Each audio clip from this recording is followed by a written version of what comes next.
Por que muitos estão pesquisando o selo de Deus? Qual é o selo de Deus no livro do Apocalipse? No Novo Testamento, a palavra selado vem de uma palavra grega que significa marcar com um sinal privado.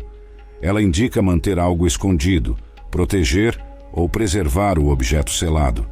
O uso de selos era comum em contextos oficiais. Por exemplo, um centurião romano poderia colocar um selo em um documento destinado apenas ao seu superior. Se o selo fosse quebrado, o receptor da carta saberia que ela foi alterada ou lida por outra pessoa. Vemos o selo de Deus no livro do Apocalipse. Este livro, cheio de visões misteriosas e mensagens, nos apresenta a ideia do selo de Deus de uma forma muito especial e significativa. O Apocalipse 1 nos diz sobre a revelação de Jesus Cristo, dada por Deus para mostrar aos seus servos o que deve acontecer em breve. Ele fez isso enviando seu anjo ao servo João, que testemunha tudo o que viu, a palavra de Deus e o testemunho de Jesus Cristo. Esta parte da Bíblia começa a explicar as mensagens importantes que vêm depois, incluindo o significado do selo de Deus. O selo de Deus é como um sinal especial de Deus. Mostra que Deus está protegendo certas pessoas, que elas pertencem a Ele e que são seguidores genuínos dele. O selo é mencionado durante os eventos selvagens e assustadores nas visões do Apocalipse. É importante saber que este selo não é uma marca física, é mais como um distintivo espiritual. É uma maneira de mostrar quem está realmente conectado a Deus e quem está sob sua proteção. O conceito de selar no Apocalipse remonta à prática antiga, mas eleva-a a um nível espiritual. Não é apenas sobre autoridade e autenticidade. Trata-se de pertencer a Deus e ser identificado como seu, em meio a provações e tribulações. O selo espiritual serve como uma poderosa metáfora para a fé e a proteção divina em um mundo de caos e incerteza. Ao explorarmos mais este tema, descobrimos que o selo de Deus é realmente importante. Ele mostra que Deus promete nos proteger e quer que sejamos leais a Ele.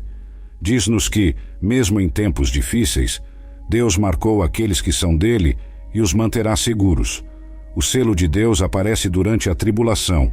A tribulação é um período futuro de 7 anos, quando Deus finalizará seu julgamento do mundo incrédulo.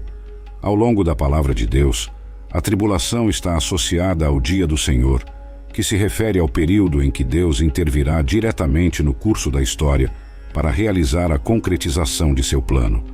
Esse dia será um dia de ira, será um dia de agonia e angústia, será um dia de problemas e devastação, será um dia de escuridão e tristeza, será um dia de nuvens e escuridão, será um dia de trombeta e grito de batalha. O período da tribulação será caracterizado por uma variedade de julgamentos divinos, tumulto no céu, calamidades naturais e pragas horríveis. Durante este período sombrio, vemos o selo de Deus como um julgamento sendo retido até que os servos de Deus sejam selados. Apocalipse 7, 1-3. Depois disso, vi 4 anjos posicionados nos 4 cantos da terra, segurando os 4 ventos da terra para que nenhum vento soprasse sobre a terra, o mar ou qualquer árvore. Então vi outro anjo subindo do nascer do sol, segurando o selo do Deus vivo. E com voz alta, ele chamou os 4 anjos, aos quais foi concedido autoridade e poder para prejudicar a terra e o mar, dizendo: Não prejudiquem a terra, nem o mar, nem as árvores, até selarmos os servos do nosso Deus em suas testas. A frase 4 cantos da terra é uma equivalência antiga e às vezes moderna para a ideia dos 4 pontos cardeais. Aqui, o conceito é que esses anjos têm um efeito sobre todo o planeta. Lemos sobre segurando os 4 ventos da terra. Esses ventos eram uma força destrutiva do julgamento de Deus, como frequentemente retratado no Antigo Testamento. Seguindo o padrão de Zacarias 6, 1-8, é possível que os 4 ventos da terra se refiram aos 4 cavaleiros mencionados no Apocalipse 6, 1-8. O Apocalipse 6, 1-8 descreve uma seção em que 4 carruagens, cada uma puxada por um cavalo, percorrem a terra e são referidas como os 4 espíritos do céu. Outro anjo, que também possuía um selo, foi quem o colocou no povo de Deus. Esses tipos de selos eram comuns no mundo antigo. Um rei ou outra pessoa que possuísse propriedades poderia usar um selo para demonstrar propriedade ou autenticar documentos. Esses servos de Deus receberão um selo protetor em suas testas, contendo o nome de Deus de alguma forma. O conceito de selar também é visto em Efésios 1, 13 e 14, onde está escrito: Nele, vocês também, quando ouviram a palavra da verdade, o evangelho de sua salvação e creram nele, foram selados com o Espírito Santo prometido, que é a garantia de nossa herança, até a redenção daqueles que são propriedade de Deus, para o louvor de sua glória. Aqui, o selo é equiparado ao Espírito Santo, dado aos crentes como sinal de sua salvação e promessa de sua herança eterna. Os 144 mil servos selados. A história dos 144 mil servos selados é uma mistura de mistério, símbolos e promessas sobre os tempos do fim. Fala de 144 mil dos servos de Deus sendo escolhidos e marcados para proteção. Esses servos vêm das 12 tribos de Israel. O ato de selar, como descrito no Apocalipse, significa uma marca divina de proteção e propriedade.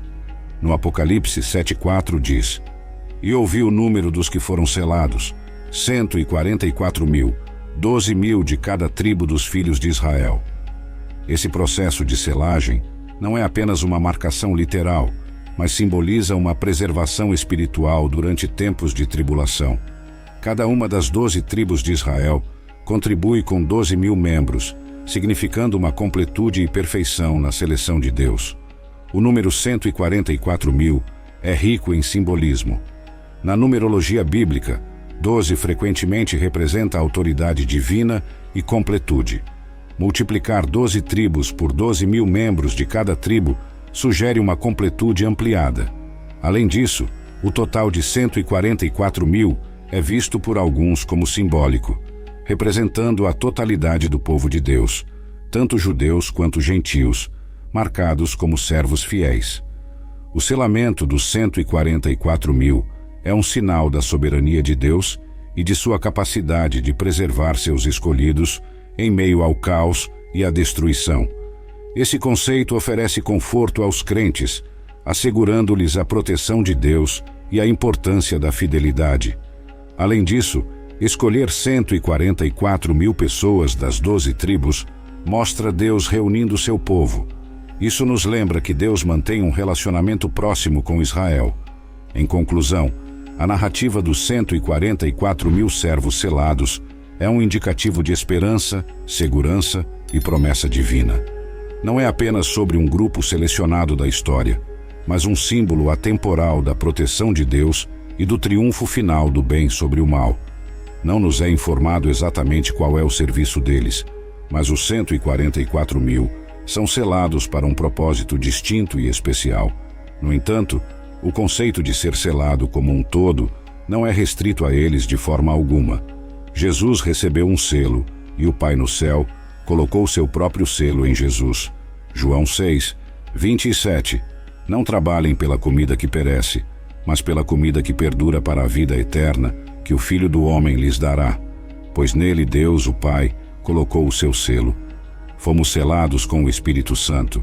Paulo escreveu: Deus nos selou e nos deu o Espírito em nossos corações como garantia. 2 Coríntios 1, 21, 22. Agora, é Deus quem nos estabelece com vocês em Cristo e nos ungiu, nos capacitando com os dons do Espírito. Ele também colocou seu selo sobre nós, nos apropriou e nos certificou como seus, e nos deu o Espírito Santo em nossos corações como um penhor, como um depósito de segurança para garantir o cumprimento de sua promessa de vida eterna. Este selo do Espírito Santo é dado a todo crente no momento da salvação. Tendo crido, vocês foram selados com o Espírito Santo da promessa. Efésios 1, 13. Nele vocês também, quando ouviram a palavra da verdade, as boas novas de sua salvação, e como resultado acreditaram nele, foram marcados com o selo do Espírito Santo prometido, o prometido por Cristo, como propriedade e protegidos por Deus. O selamento do Espírito Santo oferece conforto e desafio aos crentes, afirmando que eles pertencem a Ele. É um desafio para nós nos afastarmos de tudo o que é maligno e nos identificarmos com aquele a quem pertencemos. Com Timóteo 2, 19. Contudo, o firme fundamento de Deus que Ele estabeleceu permanece inabalável apesar dos ataques, ostentando o selo: o Senhor conhece os que são seus, e que todo aquele que invoca o nome do Senhor se afaste da iniquidade. Efésios 4, 30. E não entristeçam o Espírito Santo de Deus, com o qual vocês foram selados para o dia da redenção, a libertação final das consequências do pecado. Contraste com a marca da besta. O selo de Deus e a marca da besta, do livro do Apocalipse, mostram uma grande diferença entre o bem e o mal, e entre o poder de Deus e o poder do mundo. O selo de Deus. O selo de Deus mencionado em Apocalipse 7, 2-3, representa proteção e propriedade divina. É dado aos seguidores fiéis de Deus, marcando-os como seus em um sentido espiritual. Ao contrário de uma marca física, simboliza um compromisso pessoal profundo com Deus e seus ensinamentos. Ter o selo de Deus indica uma proteção espiritual durante tempos de provação e julgamento. É um sinal de ser escolhido por Deus, refletindo uma vida vivida de acordo com princípios divinos. A marca da besta. A marca da besta, mencionada em Apocalipse 13, 16-17, é um sinal que mostra lealdade à besta, uma figura maligna contra Deus. Significa se afastar de Deus e escolher seguir o poder das pessoas no mundo, que muitas vezes não é certo ou bom. A marca da besta aparece no Apocalipse. A marca da besta é referida como a marca da besta, porque é trazida à existência por um homem que é referido como a besta. De acordo com os trechos bíblicos em Apocalipse 16, 2 e 19, 20, a marca da besta é um símbolo que distingue aqueles que adoram a besta. Apocalipse 13, 16-17, também obrigou a todos, pequenos e grandes, ricos e pobres, livres e escravos, a receberem uma marca em sua mão direita ou em sua testa, significando lealdade à besta, e que ninguém poderia comprar ou vender, exceto aquele que tem a marca, o nome da besta ou o número do seu nome. Ele faz com que todos recebam uma marca. Uma marca será dada a todos sob o governo da besta e seu associado. Esta marca é necessária para participar da economia, e aqueles sem ela não poderão comprar ou vender nada. Apenas aqueles que portam um número especial em uma parte visível de seu corpo, mão ou testa, serão autorizados a negociar, e o número será marcado apenas naqueles que participam da idolatria imperial. O número 666 é o nome codificado do ditador. Já discutimos seu significado, a natureza da escrita apocalíptica, até que ele chegue, quando sua identidade com essa figura será óbvia demais. Todas as tentativas de decodificá-lo são pura especulação. Uma coisa é clara: ele estará aquém da perfeição, 7, em todos os aspectos. A palavra grega querigma se refere a uma marca, mas não é comumente associada a pessoas. Assim, alguns a interpretam como uma marca simbólica. No entanto, a ideia de uma marca física necessária para comprar ou vender não é impossível e pode ser prática. A tecnologia para dar às pessoas uma marca que lhes permita comprar e vender na economia eletrônica está disponível. Existem muitas maneiras diferentes de isso acontecer, e tais programas são propostos e testados constantemente.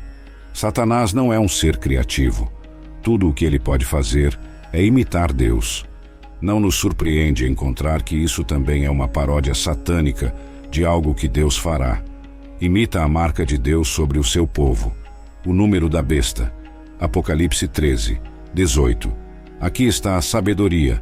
Aquele que tem entendimento calcule o número da besta, pois é o número imperfeito de um homem, e seu número é 666. 666 é o número que chama a atenção.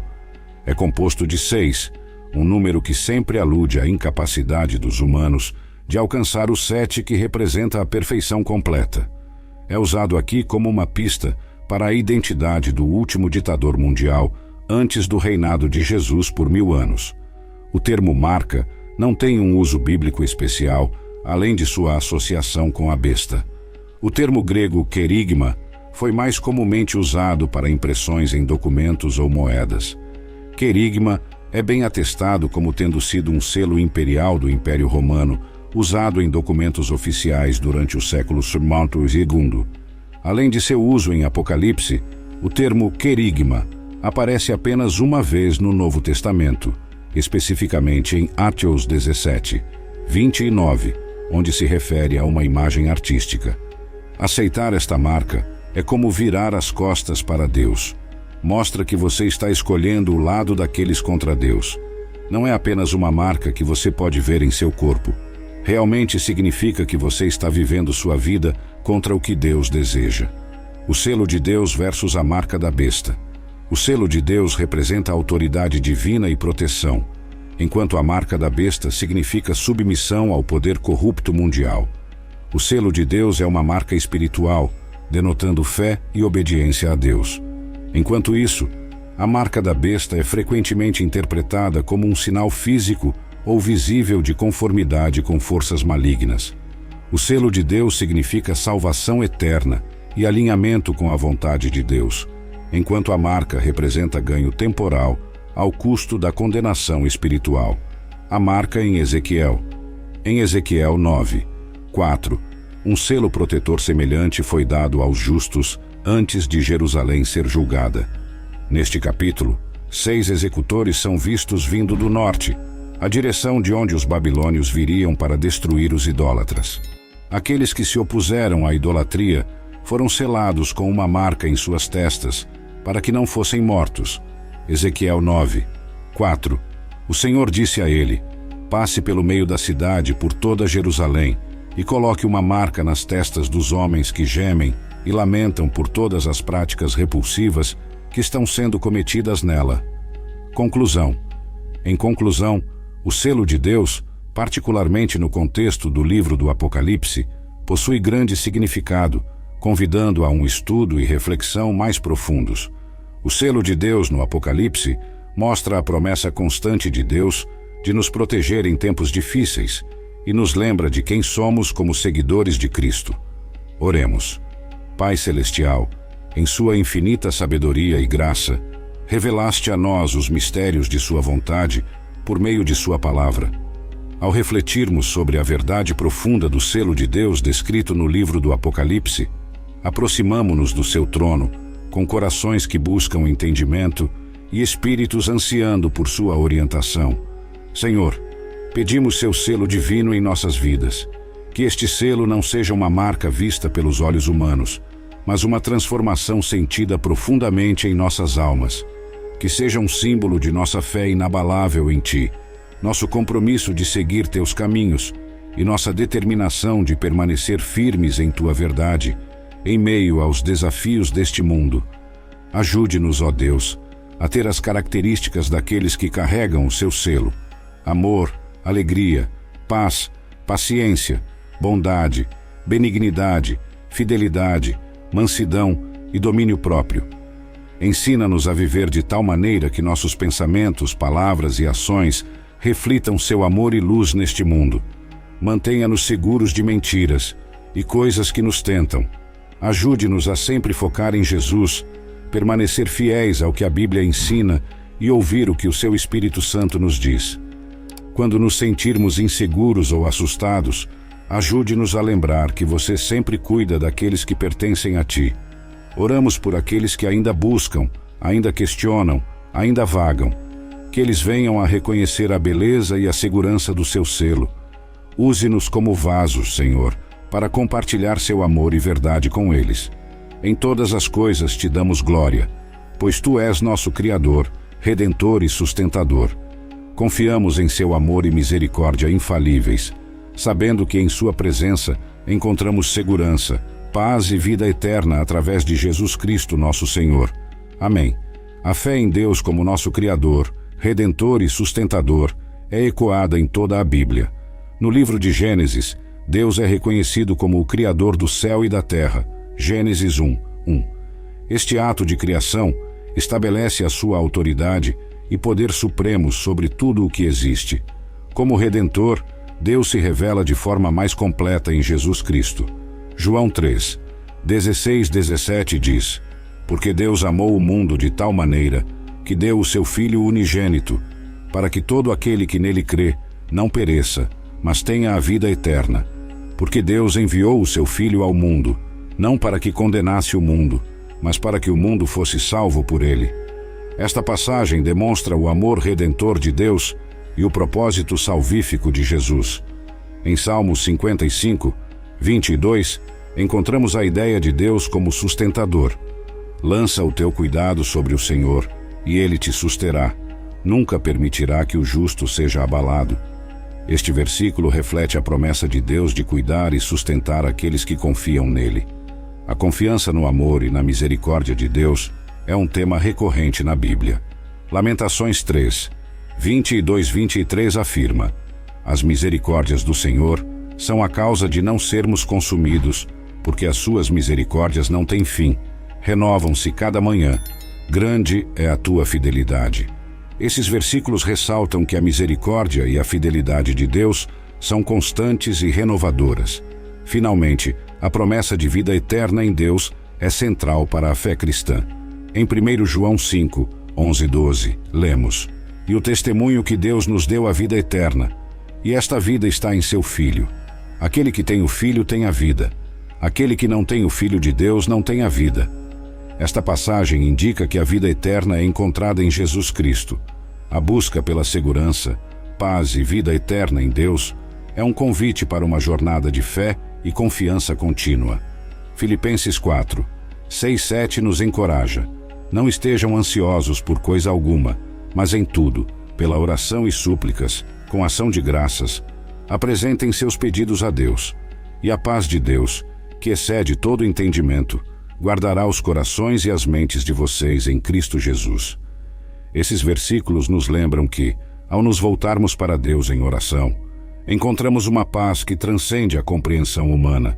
A segurança em Deus é reforçada em Romanos 8, 38-39, onde Paulo expressa sua convicção: Pois estou convencido de que nem morte nem vida, nem anjos nem demônios, nem o presente nem o futuro, nem poderes, nem altura nem profundidade, nem qualquer outra coisa na criação poderá nos separar do amor de Deus que está em Cristo Jesus, nosso Senhor.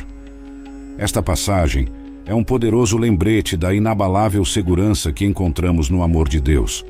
A Bíblia também nos ensina sobre a importância de viver uma vida alinhada com os ensinamentos de Cristo. Em Mateus 5, 14-16, Jesus diz: Vocês são a luz do mundo. Uma cidade construída sobre um monte não pode ser escondida. Nem se acende uma candeia e se coloca debaixo de um alqueire, mas no velador, e dá luz a todos que estão na casa.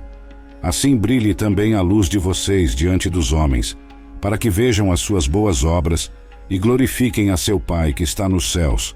Este ensinamento encoraja os seguidores de Cristo a viver de maneira que reflita o amor e a verdade de Deus ao mundo. Ao confiarmos em Deus como nosso Criador, Redentor e Sustentador, somos chamados a um relacionamento profundo e transformador com Ele. Um relacionamento que molda cada aspecto de nossas vidas. Através da fé em Cristo, somos convidados a experimentar a plenitude da vida que Deus oferece, uma vida marcada pela graça, pela verdade e pelo amor incondicional. A Bíblia constantemente nos encoraja a confiar na providência e orientação de Deus em todas as circunstâncias. Em Provérbios 3, 5-6, é dito: Confie no Senhor de todo o seu coração, e não se apoie em seu próprio entendimento. Reconheça-o em todos os seus caminhos, e ele endireitará as suas veredas. Este versículo sublinha a importância de confiar em Deus, não apenas em tempos de dificuldade, mas em todos os aspectos da vida. Além disso, somos chamados a ser exemplo de fé e amor ao próximo.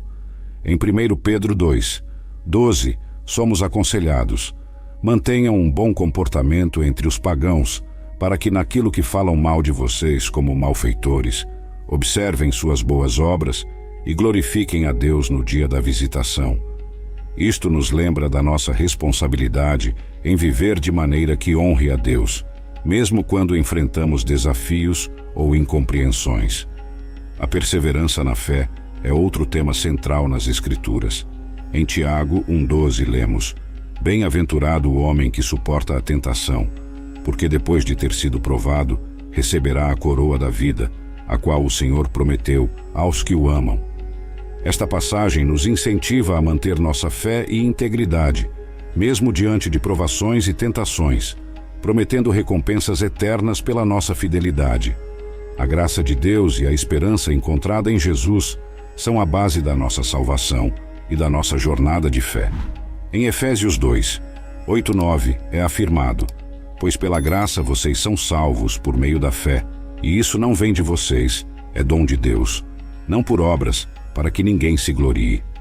Este versículo enfatiza que a salvação é um presente imerecido de Deus, não um resultado dos nossos esforços, e deve nos levar a uma humildade e gratidão profundas. As mensagens bíblicas nos desafiam a viver uma vida que espelha o amor, a misericórdia e a verdade de Deus. Somos chamados a ser luzes em um mundo muitas vezes escuro, testemunhando através das nossas ações e palavras o poder transformador de um relacionamento com Deus. Essa jornada de fé não é isenta de desafios, mas é sustentada pela promessa de Deus de estar conosco em cada passo, guiando-nos para a vida eterna em Cristo Jesus. A compreensão da soberania de Deus em todas as situações é um tema recorrente na Bíblia. No livro de Isaías 55, 8-9, Deus diz: Porque os meus pensamentos não são os vossos pensamentos, nem os vossos caminhos são os meus caminhos, diz o Senhor. Porque assim como os céus são mais altos do que a terra, assim são os meus caminhos mais altos do que os vossos caminhos, e os meus pensamentos mais altos do que os vossos pensamentos. Este trecho nos lembra que, mesmo quando não compreendemos as circunstâncias, podemos confiar que Deus tem um plano maior e seu entendimento ultrapassa o nosso. Também somos chamados a cultivar uma relação pessoal com Deus através da oração e do estudo da palavra. Em Josué 1:8 é instruído: Não se aparte da tua boca o livro desta lei. Antes, medita nele dia e noite, para que tenhas cuidado de fazer conforme tudo quanto nele está escrito, porque então farás prosperar o teu caminho e serás bem-sucedido. A dedicação à palavra de Deus é fundamental para um entendimento profundo da sua vontade e para a nossa caminhada espiritual. O amor ao próximo é outro pilar central do ensino cristão. Em Mateus 22, 37 e 39, Jesus declara: Amarás o Senhor teu Deus de todo o teu coração e de toda a tua alma e de todo o teu entendimento.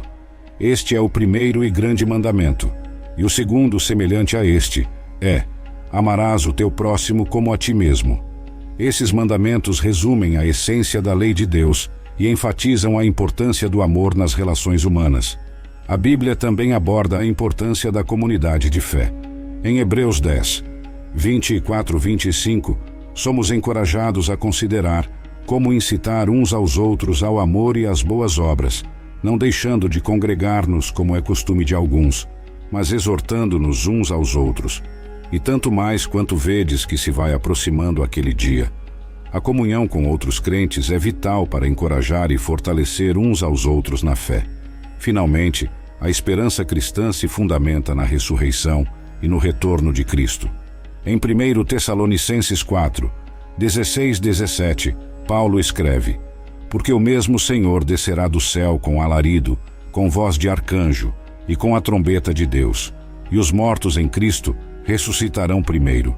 Depois nós, os que ficarmos vivos, seremos arrebatados juntamente com eles nas nuvens, a encontrar o Senhor nos ares, e assim estaremos sempre com o Senhor.